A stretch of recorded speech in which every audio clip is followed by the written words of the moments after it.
இது வந்து பார்த்தீங்கன்னா கடந்த ஒரு மாத காலமாக என்னுடைய ஸ்ரீரங்கம் சட்டமன்ற தொகுதியில் மக்கள் முன்வைத்த கோரிக்கைகளுக்கு உடனடியாக என்னுடைய எம்எல்ஏ அலுவலகத்தில் இருக்கக்கூடிய அதிகாரிகளை வைத்து, என்னுடைய அலுவலக அதிகாரிகளை வைத்து, என்னுடைய பயணிக்கக்கூடிய கழகத்தின் தோழர்கள் நிர்வாகிகளை வைத்து சம்பந்தப்பட்ட மக்களின் குறைகளை உடனடியாக தீர்த்ததற்கான இது ஆதாரம்.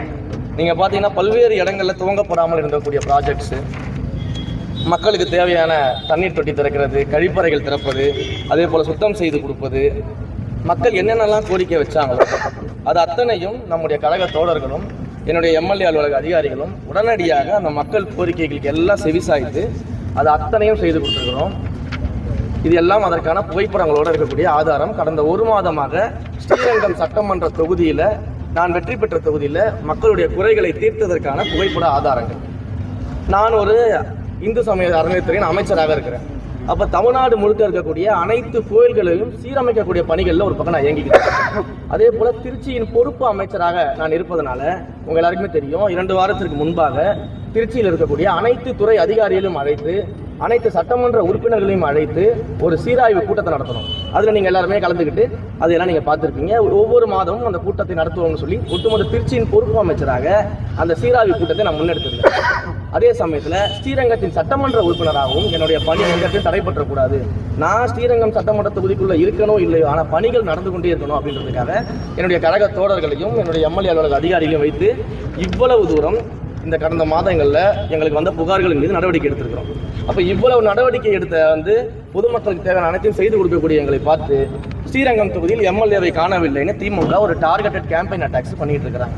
அது மட்டும் இல்லாமல் அமைச்சர் ஃபோன் அடித்தா எடுக்கிறது கிடையாது, அமைச்சரோட அலுவலகத்தில் ஃபோன் பண்ணால் எடுக்கிறது கிடையாது அப்படின்னு சொல்கிறாங்க. இது என்னுடைய அலுவலகத்தில் நான் நியமிச்சிருக்கக்கூடிய இந்த மனுக்களை பெறக்கூடிய அதிகாரி மெயின்டைன் பண்ணுற நோட்டு. இதில் ஒவ்வொரு நாளும் வரக்கூடிய ஃபோன் கால்ஸில் முக்கியமான குற்றச்சாட்டுகள், எதெல்லாம் ஏற்கத்தகுந்த குற்றச்சாட்டுகள் இருக்கிறதோ, எதெல்லாம் ஏற்கத்தகுந்த மனுவாக இருக்கிறதோ, அந்த மனுக்களுக்கு எல்லாம் பார்த்தீங்கன்னா யார் யார் ஃபோன் பண்ணாங்க, எந்த டேட்டில் பண்ணியிருக்கிறாங்க, யாருடைய மொபைல் நம்பரு எல்லாத்தையும் ரிஜிஸ்டர் பண்ணுறாங்க.